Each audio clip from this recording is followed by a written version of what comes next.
Hey guys, thanks for tuning in to the third episode of my class rank series. Just to go over the ground rules of my testing in case you missed any of the previous episodes. I will test each car in class at 5 tracks, all with varying characteristics to try to push the cars in as many different ways as possible.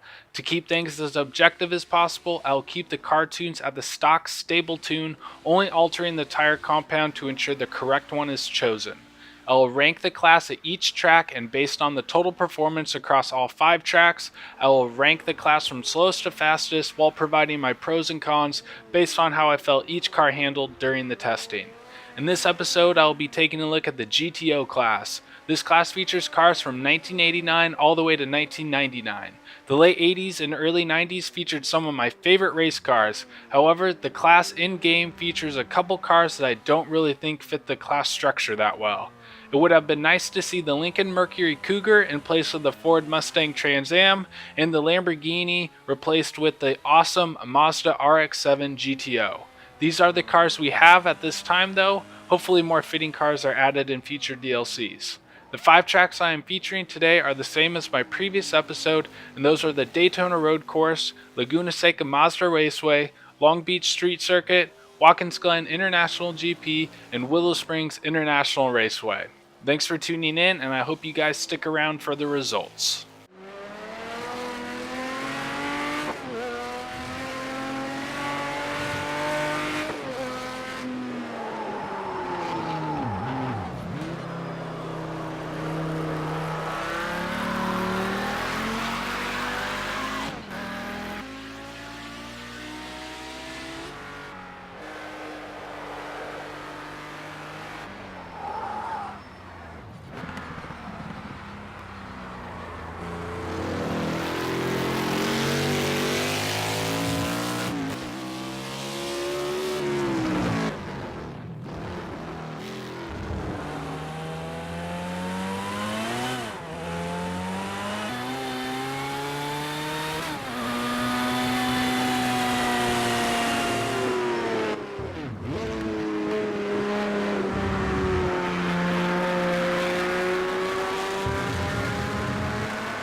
In 5th place, we have the Lamborghini Diablo GTR. There's not a lot of positive things to say about this car. It has decent grip and high-speed turns, but its acceleration and top speed leave a lot to be desired.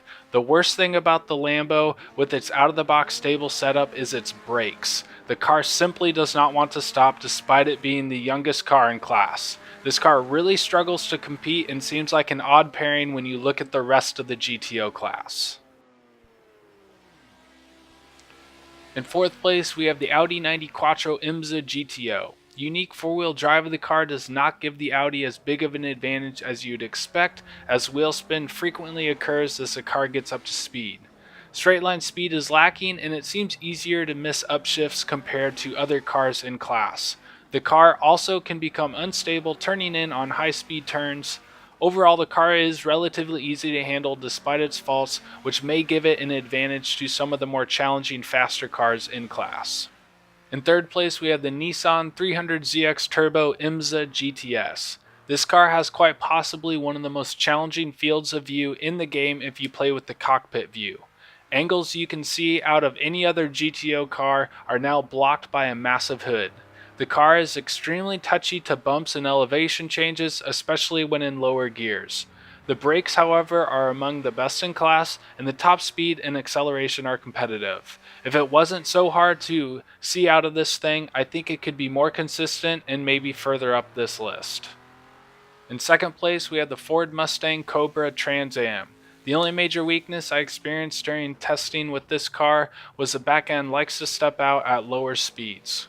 Overall, the car is one of the easiest to drive in class, has great grip at high speed turns, probably the best brakes in class, and competitive straight line speed and acceleration. My only real gripe with this car is it does not really fit well with the rest of the GTO cars. The Lincoln Mercury Cougar would have been a much better fit for this, though I'm sure licensing issues probably caused the Ford Cobra to be the substitute for the Cougar. In 1st place, we have the Ferrari F40 LM. The brakes are alright, but are easily locked under heavy braking. The grip in high-speed turns is decent, but not best in class. The car is prone to missing upshifts like the Audi is, and the turbo lag, especially in 2nd gear, can be frustrating at times and leave you open to spinning the car out. Having said all that, the acceleration and straight line speed of the car almost completely erase the shortcomings and leave it comfortably on top in this class.